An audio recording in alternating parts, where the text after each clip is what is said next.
Glad to have you join us on this edition of the show. Artificial intelligence is disrupting industries across the world. Today on the show, I chat with an AI expert on how Nigeria and the rest of Africa can take full advantage of this technology. There's indeed a lot lined up for you, but first, some tech news and updates. This is Tech Trend, and I'm Chukwemeka Agbata.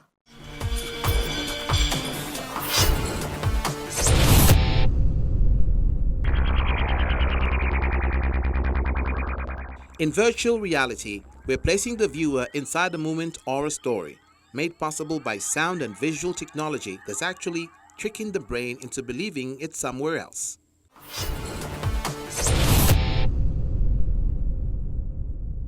I got this feeling inside my bones.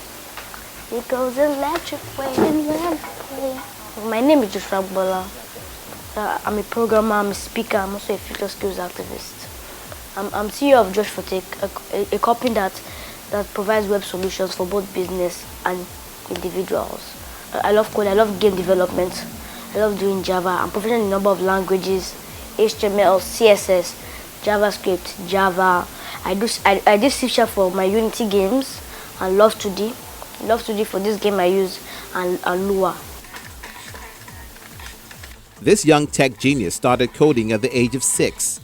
Now at 10 years, he's turning out to be one of the finest software engineers abroad. Although the pandemic has made school attendance impossible, he's not relenting when it comes to what he does best.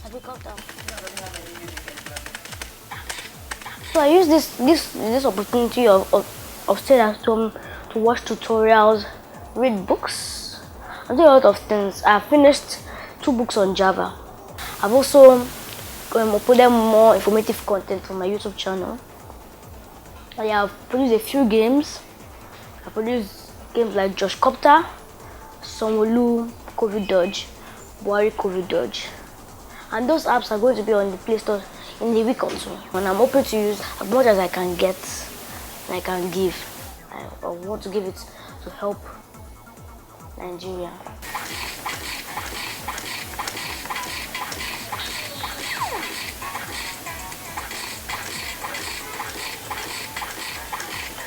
So they all have the same concept. All my games have the same concept.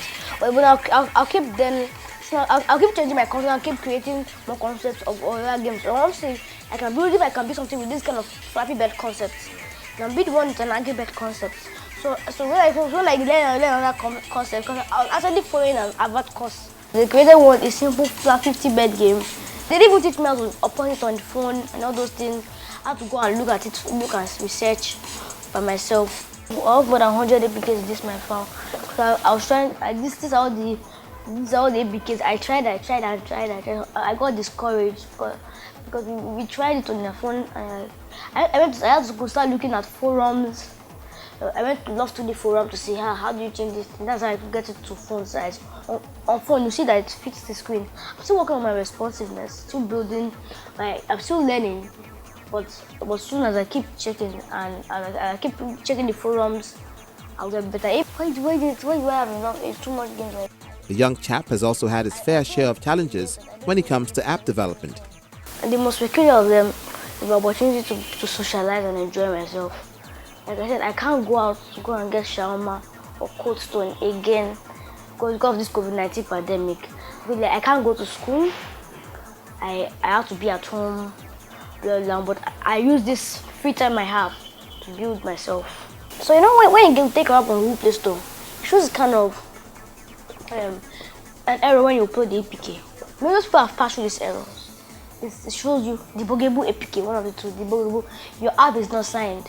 That means it needs to be signed by your name and your company. And thirdly, it shows my API level. But I don't know when. So I was just doing the game. I thought that I'll just open my APK and that will be the end of life. But by the time I just decided to open the errors, I took more than 2 weeks to solve that error. But finally I solved it. I've programmed so sometimes it can get wicked. Even though Joshua has felt the impact of COVID-19, he's not deterred and continues to improve. Harvard opened their courses for free on EDX this quarantine period. So I took one of the courses called CS50 Game Development. That game development took me a lot of time because 2 weeks I was still trying to find out how to operate Love Studio because I didn't know what was it. People were doing it easy and I was like trying to my laptop and it was not working. So I spent like about 2 weeks trying to try to get Love Studio working on my system. So I got it. So this guy is called Cotton Ogden.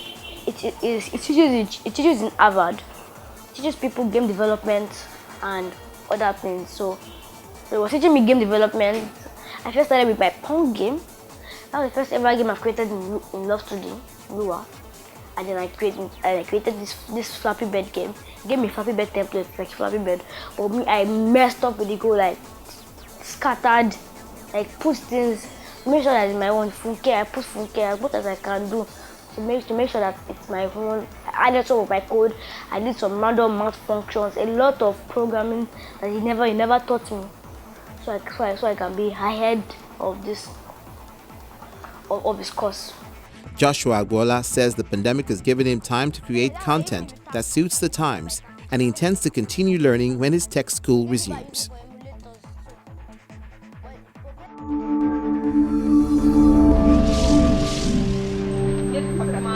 A human-like robot designed to look and act like a female clerk has started providing services to the public at a government office in Siberia.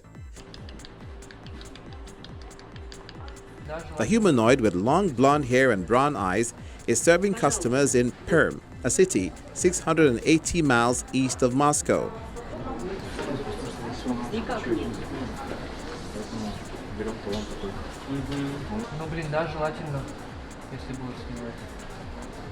So far, it only helps with issuing certificates to testify that people have a clean criminal record and no record of drug use, documents required in Russia to complete various legal transactions. Его задачей является обслуживание посетителей. This project is aimed at making the majority of routine tasks of a document processing center worker automatic to increase the quality of the services and, of course, efficiency. The robots are immune to such a problem as a human factor. They don't need a break or rest, they won't go on vacation, and will always work in a good mood. Безусловно, эффективности, поскольку у роботов нет проблем человеческого фактора, им не нужен перерыв, им не нужен отдых. Они не уйдут в отпуск и всегда будут работать в приподнятом настроении. The company behind the project, Promobot, said the robot has been designed to look like an average Russian woman. Its facial features were generated by artificial intelligence based on analyzing the appearance of several thousand females. Он обладает активными механизмами, которые приводятся в It движение. has active mechanics which use several motors for operation. In one phase, there are more than 40 of those, which is necessary to copy human emotions in full. This robot also has a set of microphones for speech recognition, a camera for facial recognition, and a screen to show what is going on. Ходит, он, например, сосканировал документ, он продемонстрировал и так далее. According to Promobot, the robot, which wears the registry office uniform of white shirt and brown waistcoat, can recreate more than 600 human facial expressions by moving its eyes, eyebrows, and lips, and other mechanical muscles covered with artificial skin. The robot can ask and answer generic questions and is connected to a scanner and a printer. It also has access to a document database and fully replaces a registry office employee.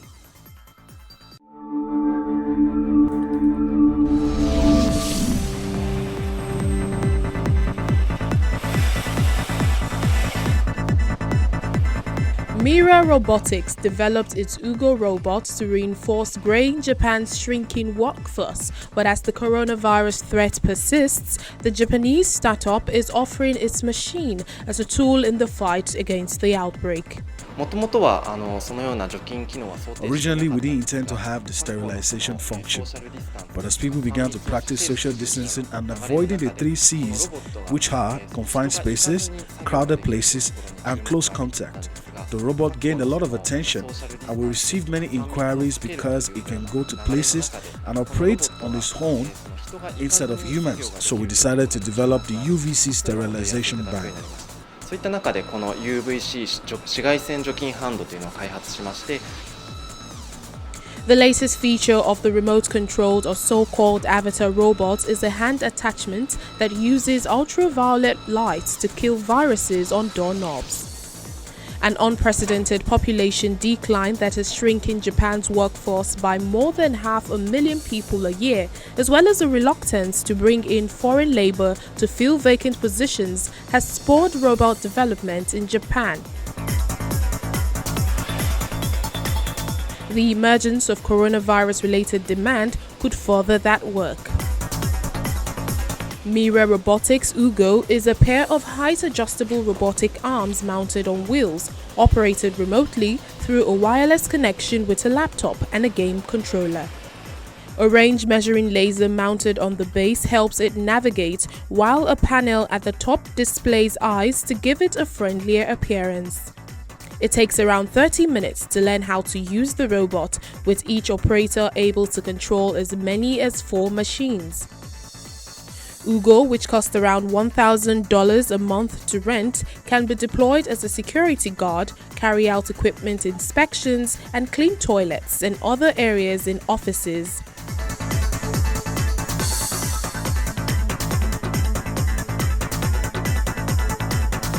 Matsui's 2-year-old startup so far has only one Ugo operating at an office building in Tokyo.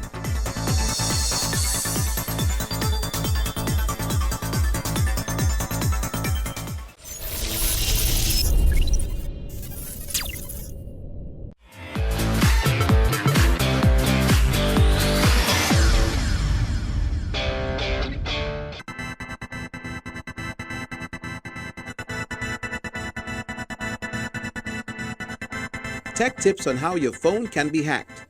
Many of us often see our phones as a safe haven where we can keep our personal information like text messages, emails, bank details, and even pictures. Some even keep their passwords saved on their mobiles, which is very wrong, as there is no device that can't be hacked. What are some of the ways your phone can be compromised? The easiest way for your phone to be breached is when a hacker gets a hold of it, even for a few minutes. They can simply install spy apps to record your phone calls, text messages, GPS location, and monitor your online activity to get the information they need. So be careful where you leave your phone unattended to. Another means is through unprotected Wi-Fi network. I know we all love free Wi-Fi, especially at restaurants and airports, but that also means you'll be voluntarily sharing your traffic with everyone around.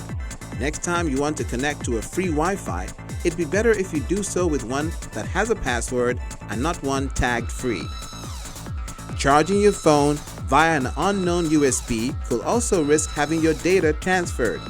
Information like your device name, type, serial number, operating and file system, amongst others, could be used against you. Many times we're advised never to click directly on a link, especially from an unknown source. Hackers use phishing, a social engineering attack where they lure targets through emails, text messages, or via telephone to steal sensitive data from them. There are many ways hackers can tamper with your phone with some sophisticated systems and software. They can read your text messages, listen to your phone calls, and track your cell phone locations. So be careful of what you do with your phone and who you expose it to.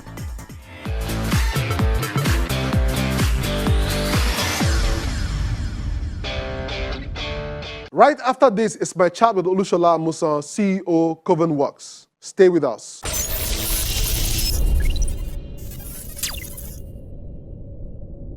Hey, Shola, glad to have you on the show today. It's a pleasure to be here. Amazing. So tell me, how has AI changed the world? Very first thing I should mention is that the term artificial intelligence and its twin term, machine learning, actually first came to fore in 1959. And several researchers over the past decades have been trying to bring the application of artificial intelligence into the workspace, into industry.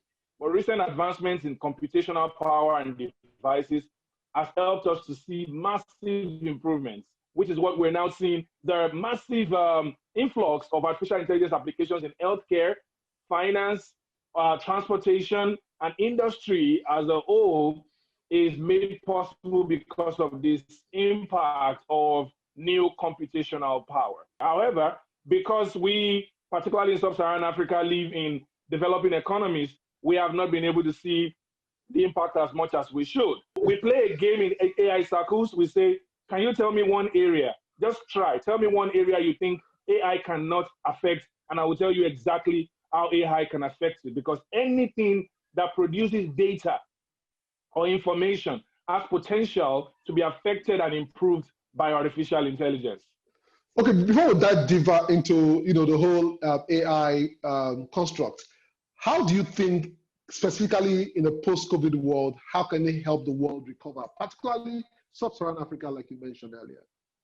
Yeah, so I watched one of your recent episodes about broadband and all of that. And all of this, everything I'll say today, just everybody watching should remember that it sits on the backbone of infrastructure. So this is post-COVID. We live in a world where we can't touch each other as much as we want to. We can't gather in places like we want to. We can't even go to school like we want to. So normally, a classroom that would take 1,000 students, we're saying maybe only 50 should be there, or they should not bother to come at all. E-learning is going to be transformed seriously. Traditional computing is able to provide self-paced learning through Coursera and Udemy, but today with artificial intelligence, we can actually design individual learning pathways for each student. It means that if 1,000 people are to be lectured or taught by one lecturer, we can create artificial intelligence models and simulations, AI assistants that can actually teach each student according to what they know. So a student does not need to attend the classes for things he feels that he has the acumen to be able to learn really quickly. And then someone who has a learning disability or a learning disorder will not need to sit in a class where all the guys feel like they're far ahead of them. That's in education. What about in the workplace? A lot can be done to determine which roles are actually important and which one are not. And this is not to get into the argument about AI will take away jobs or not, but to be able to say that humanity should be involved in more creative things that artificial intelligence can't do yet. Maybe most of us should be artists, painters, musicians, because everything like accounting, financial predictions, investment banking, all of those things we see as important careers today can now be done post-COVID with artificial intelligence. So I'm one of those people who studies what we call transhumanism, which is what will humans do after AI actually takes over? Okay, all right, I have to laugh, but tell me, would AI really take away people's jobs? I feel that at the beginning, it will start as a conversation around AI taking away people's tasks. So if you have a job right now, let's say you are CFA right now, you're a media professional, thought leader and all of that, AI would help you to take away 70% of your task.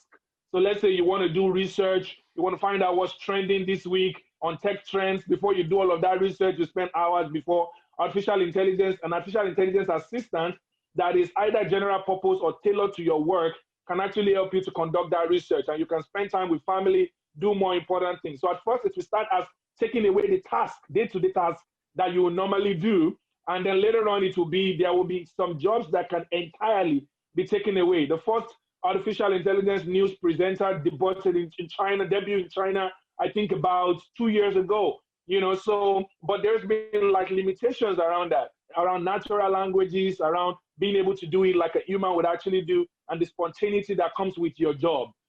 So all of that is still a limitation to saying that, oh, I don't think my job can be replaced completely, is being very, very arrogant. Part of artificial intelligence modesty or fourth industrial revolution modesty is to believe that there are certain tasks you do in your work today that are repetitive, certain tasks that are mundane, certain tasks that can be automated. Take all of those tasks that can be automated and put them on an artificial intelligence stack by some software off the shelf that is empowered by AI, or get a team of people who can actually convert those mundane tasks so you can focus on bigger things that involve creativity, bigger things that involve, creating and making stuff that essentially artificial intelligence for now cannot achieve just yet. Shola, I mean, if we have this sort of technology available, then why is it so difficult for many parts of Africa to really develop and solve problems? So take, for example, the problem of corruption that is affecting Nigeria. How can we leverage AI technology to deal with this hydra-headed challenge? I always say that hydra-headed challenges like corruption actually require human effort, not machine effort to solve. Humans would have to have the will first to say they want to solve it. It starts first with resolving the issues of identity, right? If for example, because it's a barrage of technologies that have to combine together to be able to solve that. You're going to involve blockchain, artificial intelligence, sensors. You're going to involve IT and all of that to put everything together. But let me give you a very simple example. One of those examples is in our procurement system. When you are giving a contract out to a contractor and all of that, we need to remove as much human involvement in the decision-making process.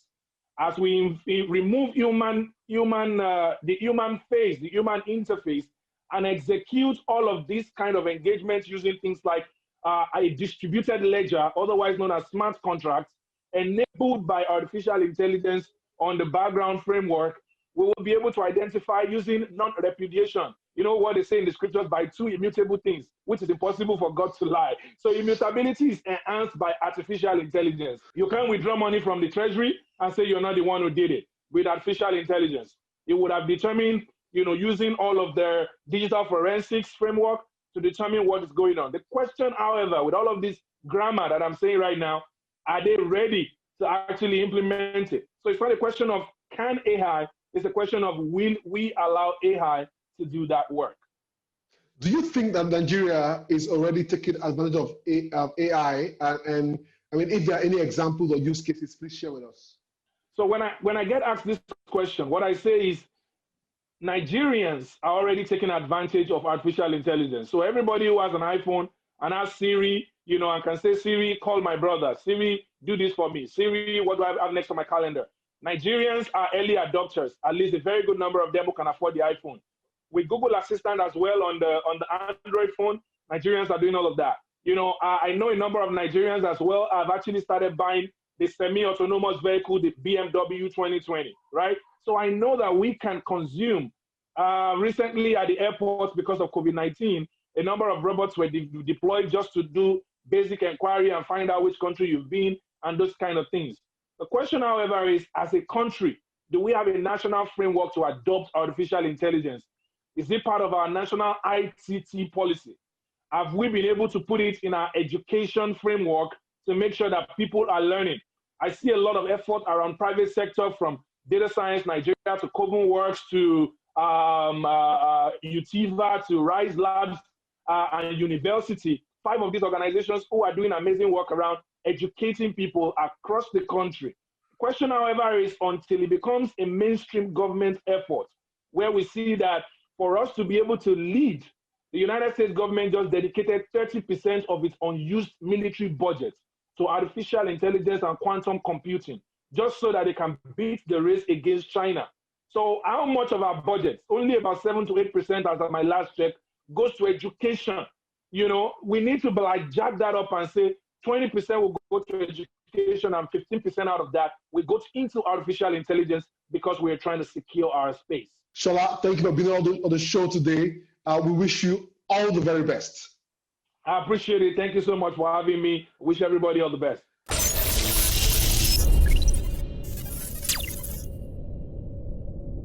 That was Olushola Amusan, CEO, Coven Works. And as you've heard from him, AI is most likely going to change the face of businesses as well as careers in unbelievable ways. Everyone needs to simply find ways to take advantage of this interesting technology, because you can either be affected positively or negatively. My only suggestion is for you to stay ahead of the curve in your industry.